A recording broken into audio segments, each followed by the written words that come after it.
Hello, F2 Fan 5000 here with driver ratings and analysis from the British round of the Formula 2 Champions. So I'll start with driver ratings. Now I have to be generous this week because the drivers had to drive in such terrible conditions where it's very hard for them to not crash because of the rain, and because of that, the scores are going to be a bit higher than usual.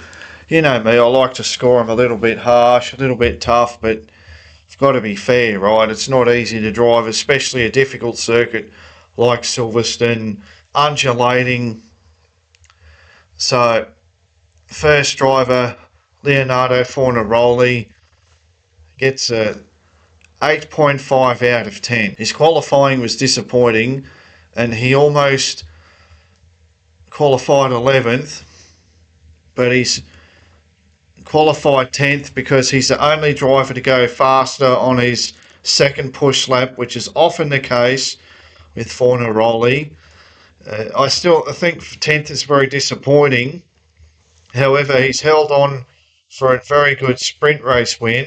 And the start of the sprint race, Kushmini got ahead of him, and he very quickly got back ahead of Kushmini. He never let that lead go.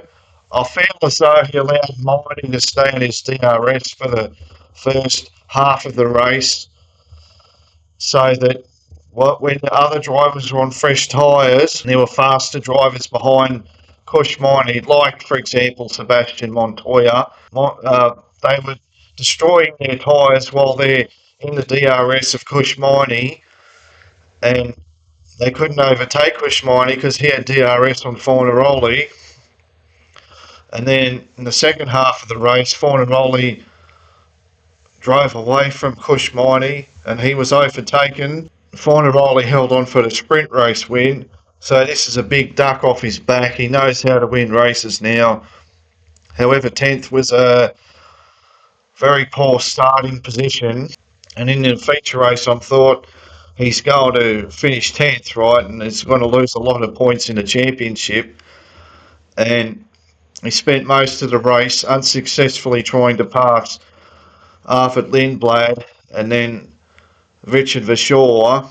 And even though he eventually passed Arvid Lindblad, he was lost out to Lindblad in the pit stop phase. So it looked like a sure thing that Leonardo Fornaroli would finish 10th, but then somehow, with half a lap of running, once the safety car pulled in, he's gone up to 6th place. I can't imagine a more Fornaroli thing than being too careful to overtake anyone, and then on the last lap just going, stuff it, and overtaking a bunch of drivers. And he finally overtook Verschoor, which I think is very key in the grand scheme of the championship. It means that he scored more points than Richard Verschoor in both the sprint and the feature race. I just think 6th is a fantastic result considering he qualified 6th. He was running 11th. He qualified 10th and was running 11th most of the race. 10th or 11th most of the race. Somehow he's finished 6th. I think that's a fantastic result. I'll give Roman Stanek a 7. Now, he scored a podium in the sprint race. He came up and he qualified really well. Now, I understand the conditions are terrible, but he's one of the more experienced drivers on the F2 grid. And his crash in wet conditions is just unacceptable, in my opinion. And he's thrown away good points for the team and for himself. And just so you know, the top 5 teams in F2 at the moment are covered by 20 points. That's a lot. So we're seeing that in the old days, before 2024 specifically, I think there was a wide variation between the teams. And I think because of this new chassis, sort of like the opposite effect of Formula 1, I think because of the new chassis, the teams have all closed up. And the only thing I can say about the current teams, I think the bottom 2 teams are Trident and Van Amersfoort, and the other teams are all fairly even. Although ART are struggling a bit as well. They're definitely ahead of Trident and Van Amersfoort, but they're probably the third weakest team, I would say, which is a very big shame for ART. They used to be the best team or the second best team. Yeah, but that advantage that ART and Prema had, it's all gone. All the teams are pretty much on an even keel now. And as we're seeing, Roman Stanek, sprint race podium, very good result. Very good qualifying in the top five. He's got a lot of positives to take away, but he did crash. Oh, Arvid Lindblad. Arvid Lindblad gets an 8 out of 10. I know that seems a bit high, but you have to remember the conditions. He hasn't gone crashing everywhere. Basically, he's qualified 11th and he's gone forward in both races. Yeah, excellent defending in both races. And he's been able to get a couple of points out of the weekend, which I think is a good result, considering he qualified in 11th place.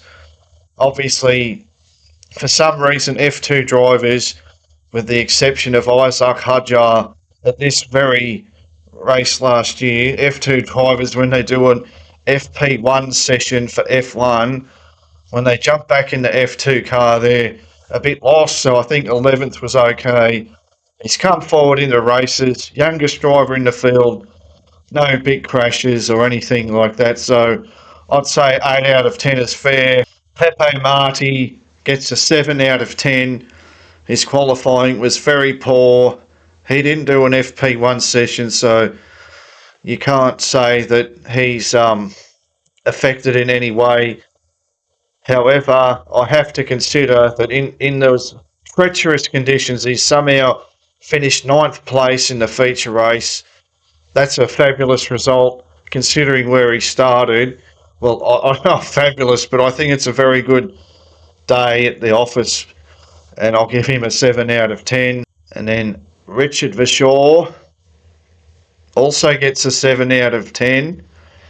His qualifying was all right. I mean, he's not always the world's best qualifier, though. He's been very good this season to date. It feels a little bit like an off weekend, but I think that's because he's had very high standards lately. And in the sprint race, he was sort of going backwards. I don't feel as though there was any progress. And the same in the feature race. But in the feature race, he definitely had some good defensive skills against Lindblad, against Fornaroli, and Fornaroli got him on the last lap or the second last lap in that tiny little narrow window of safe when their safety car came in. It's still decent. He's still in the championship lead, but he's bled a lot of points to Jack Crawford. Number 6, Oliver Goethe, and I'll give Goethe 4 out of 10. In one of the races, he's had a spin. His qualifying is poor. He's hardly ever in the top 10.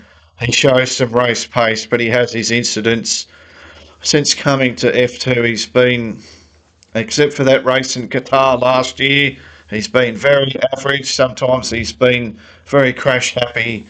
And this was another weekend. Goethe spinning around. And then Luke Browning has had an excellent weekend. He gets a 9 out of 10. Maybe he didn't put it on pole, but his race pace was fantastic. Obviously, he's had a coming together with Victor Martins, and in the sprint race, he's been penalised. I hate those penalties. He finished 7th in my opinion, but anyway, he's lost that 7th place. And in the feature race, he just kept overtaking people. Treacherous conditions, so a fabulous result for Luke Browning at his home race in England there. I don't know if that's such a good thing, you know. What is it, the curse of the home race? But anyway, and his teammate Dino Beganovic gets an 8 out of 10. A rare good weekend, out-qualified Browning for once, qualified inside the top 10. had another disappointing sprint race, but he's finished the feature race well in the fourth place, and Sebastian Montoya gets a 9 out of 10. Fabulous result, fabulous weekend. So he's come through the field a little bit in this because he's qualified fairly high up, so he's had to make a couple of overtakes to finish second in the sprint race. He's also set the fastest lap, getting a point. So that's 9 points there. And then in the feature race, he's struggled a little bit for pace, but with some of the chaos in the last few laps, he's made his way back up to fifth place, which is an excellent result considering that he was struggling for pace in the middle of the race and was getting overtaken by the likes of Browning and Bogdanovic, salvaging fifth place. And his qualifying, he's absolutely smashed Gabriele Mini. And speaking of Gabriele Mini, I'll give him a 2 out of 10. Worst driver of the weekend, in my opinion. I know that he shouldn't have been out on dry tyres. That's not his fault. But the qualifying pace was dreadful. He was desperately trying to make up places in the sprint race, but he couldn't score points. And then in the feature race, he was struggling a bit to get into the top 10, and then he's gone on the dry tyres. It's very disappointing once again. Jack Crawford, he gets a 10 out of 10. He's had a sensational weekend. So Crawford has held on for points in the sprint race, and then in the feature race, he's had a rocket start from third on the grid, overtook Alex Dunne, got ahead of the stalling Victor Martins, and basically led from there. Obviously, Alex Dunne had a stronger race pace at some time in that race, but I have to credit Dams, the team here, a bit. I think their strategy was better than the Roden team. Dams used to be one of the best teams in Formula 2. They've had their weaknesses, and I still think going forward, Jack Crawford is going to have to watch qualifying. However, he was flawless here, as he was last year. He was fabulous here last year. He was flawless today, no mistakes. As I said, Alex Dunne had the race pace to get him, but with the way the race finished with the safety cars and the virtual safety car being out for so long, it played into his hands. But fair play, he spent all those laps on those tyres and just stayed focused and got the job done in the end. Kush Miney, he gets a 5 out of 10. Qualified inside the top 10, which is good. And then in the sprint race, he's held on for some points. He briefly led, but Leonardo Fornaroli overtook him. And after a while, it was clear that he was burning his tyres up. And drivers like Montoya, and eventually Stanek got past him. He got decent points though. And then in the feature race, he's had some trouble. No points at all, despite starting in the top 10. Very disappointing. I think he had a spin or something early on. I know he went to the back of the grid. Victor Martins, I'm going to give him a -5. I'm sorry, but that's I don't know what to say about Victor Martins. No, I won't give him a -5. I'll give him a 0 though, because he's put it on pole.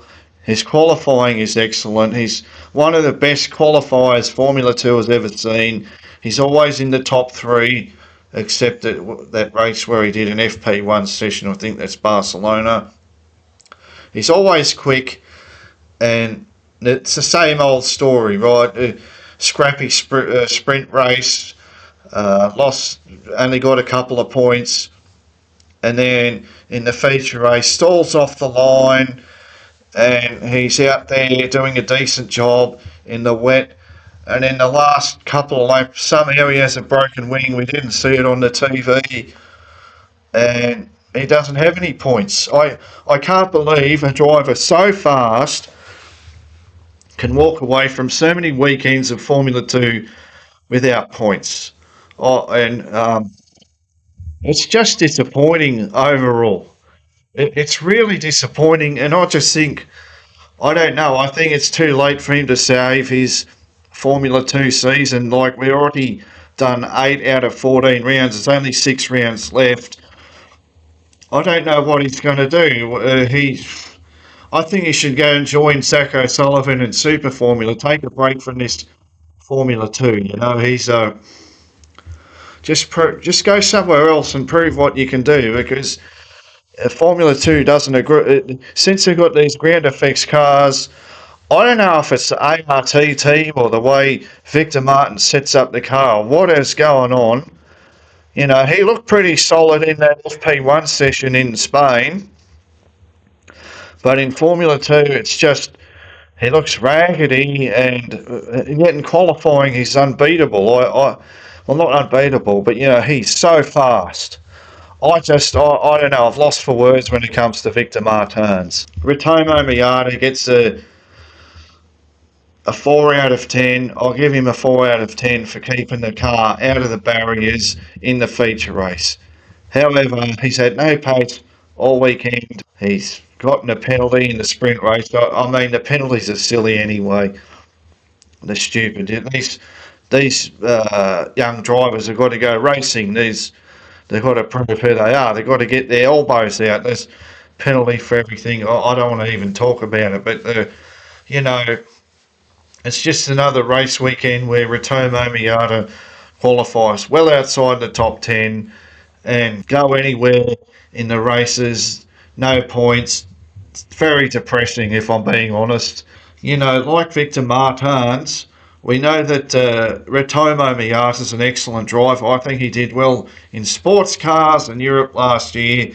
He's a super Formula champion. I don't know why some drivers struggle at Formula 2 level. I don't know. I think Victor Martins is a great driver. I think Dennis Hauger was a great driver. Just look what he's done at Indy Next this year.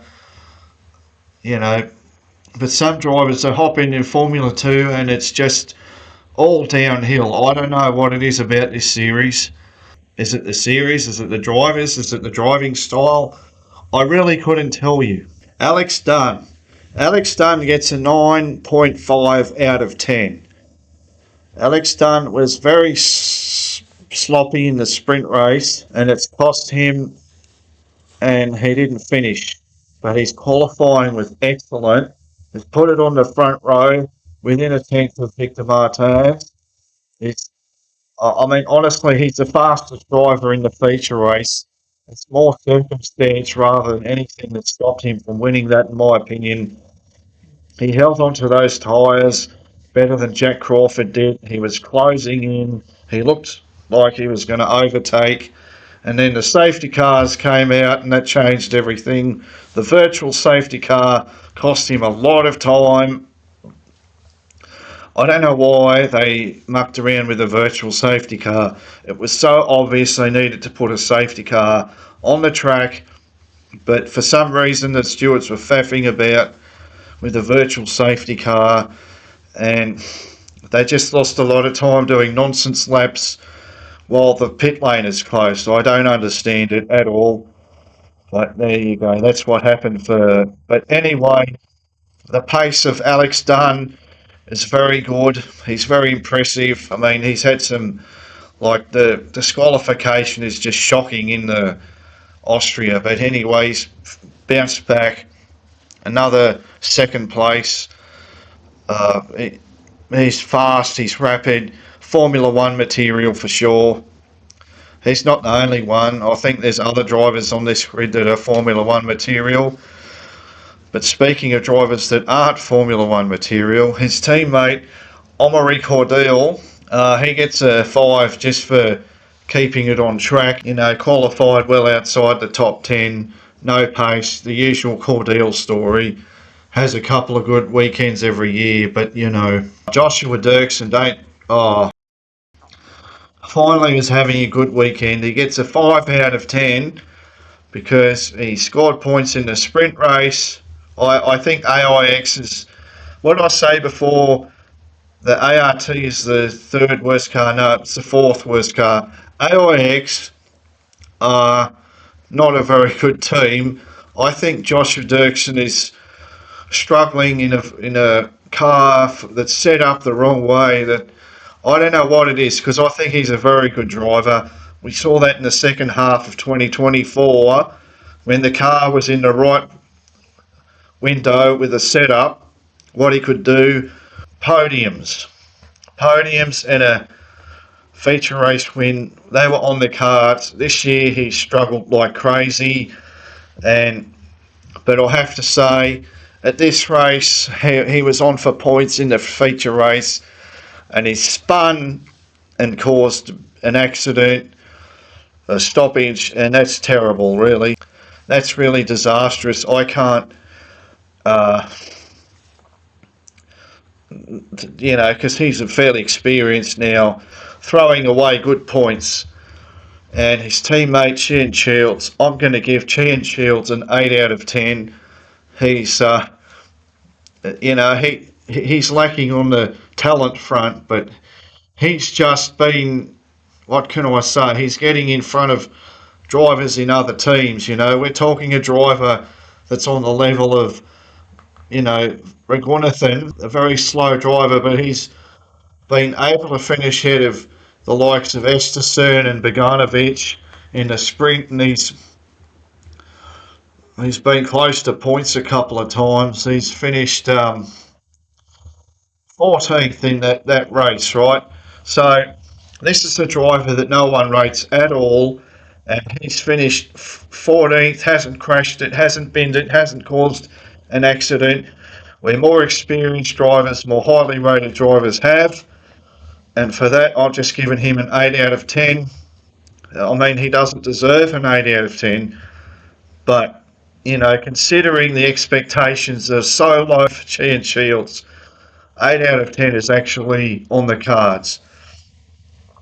And coming to Trident, Sami Megatunov, I think he must have had a really quiet weekend. I don't even remember seeing him. Megatunov, oh no, the great F2 fan 5000. His qualifying's alright, but then in the races he's gone back, hasn't he? Sami Megatunov, I'll just give him a 4 out of 10. I don't remember seeing him all weekend. I know he qualified decently, but he's done absolutely nothing. A Formula 3 feature race winner. The last few races he's been there with Max Esterson in terms of pace. I think he's really disappointing, and I know Trident is the worst team, so I'm being a little bit harsh. But from both of the Trident drivers, they have a lot of incidents, a lot of spins, a lot of crashes. And I think I'll give Max Esterson a 5. I know he's had his incidents. I think, he's had an incident in the sprint race, I believe, a spin or something. But in the feature race, when it's wet, probably the driver most likely to crash is Max Esterson, but he's kept it on the road and finished a respectable 13th. And then that brings me to the last team. John Bennett, he gets a 6 out of 10. His pace, obviously they don't qualify very well, but I think his pace was a bit fast. Well, he knows his circuit, Suzuka, very well, like the back of his hand. Has done GB3 a lot around here. He's probably done British F4 as well. But anyway, it was a decent weekend for him in terms of his pace. No crashes during the race. In fact, I'll make it a 6.5 out of 10 for John Bennett. And I'm just going to give Rafael Villagomez an 8 out of 10. Sorry, I think I mispronounced his name. It's Rafael Villagomez, I believe. I'm not sure. I don't 100% know.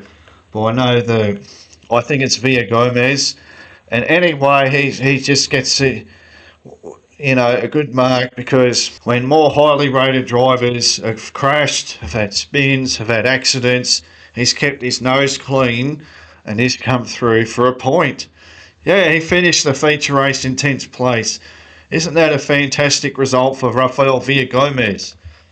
Very I almost feel like he's an underrated driver. Like he always sneaks a few points here and there, and I think my prediction that I made earlier in the year that Trident would finish last, I think it's going to stand. Via Gomez just sneaks those points, and yeah, he's not having many crashes this year. He's been quietly impressive. Now, I think with that driver ratings, I've covered most of it. I'll try to give a little bit of analysis. The main thing I want to talk about is how close the championship is. I and it's hard to predict because the momentum seems to be with Crawford, but the momentum in Formula 2 can change so quickly.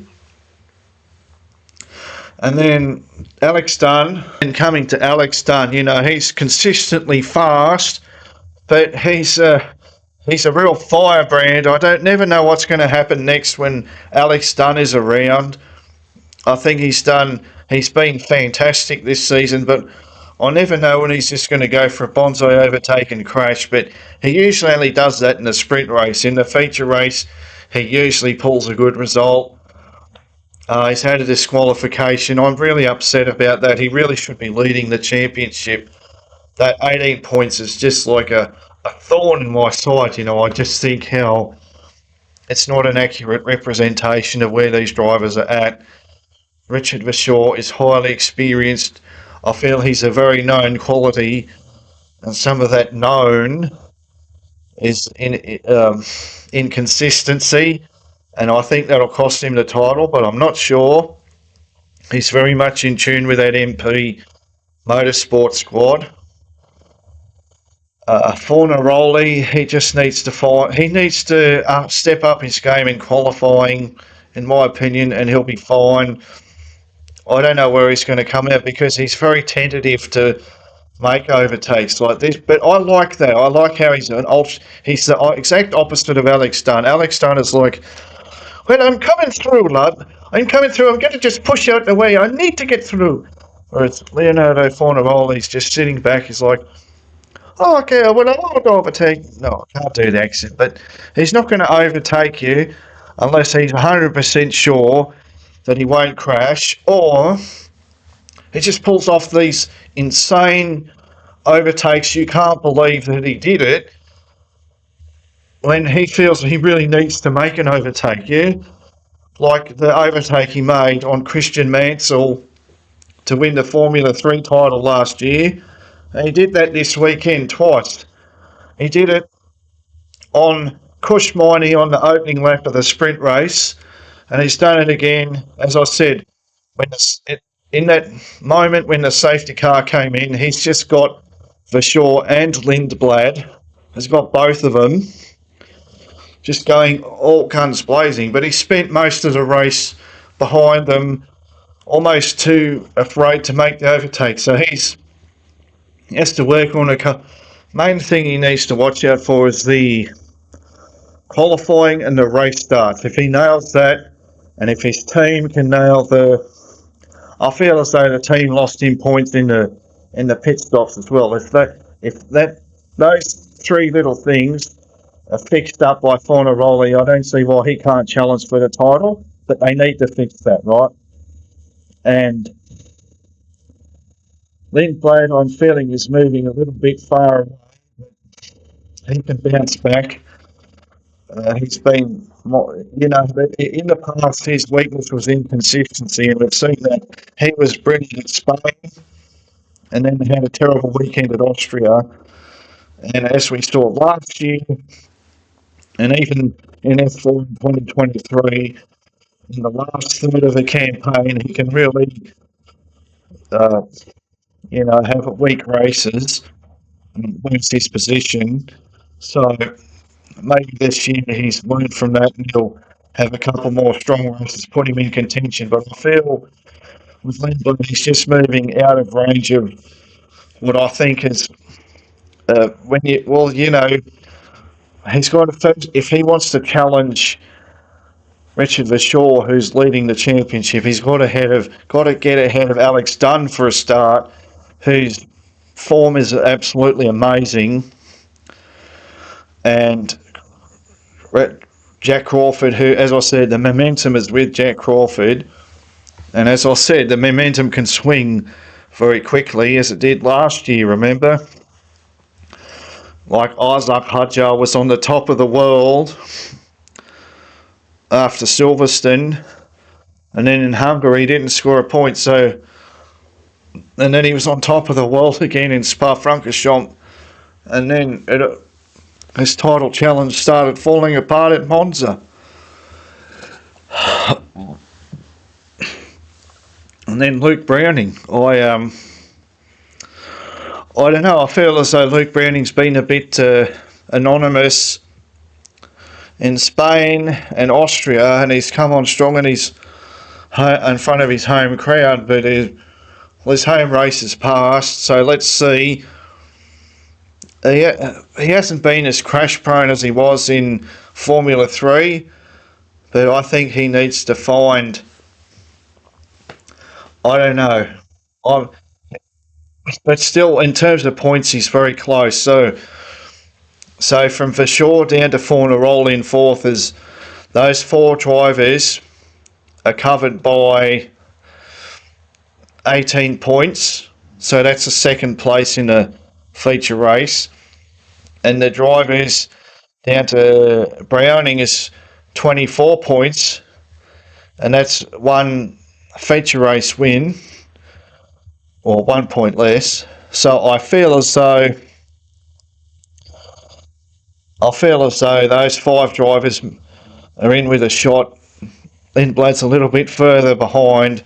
I can't count him out. I think they're the six drivers, but I think Sebastian Montoya, who I think is already shot up to seventh in the standings.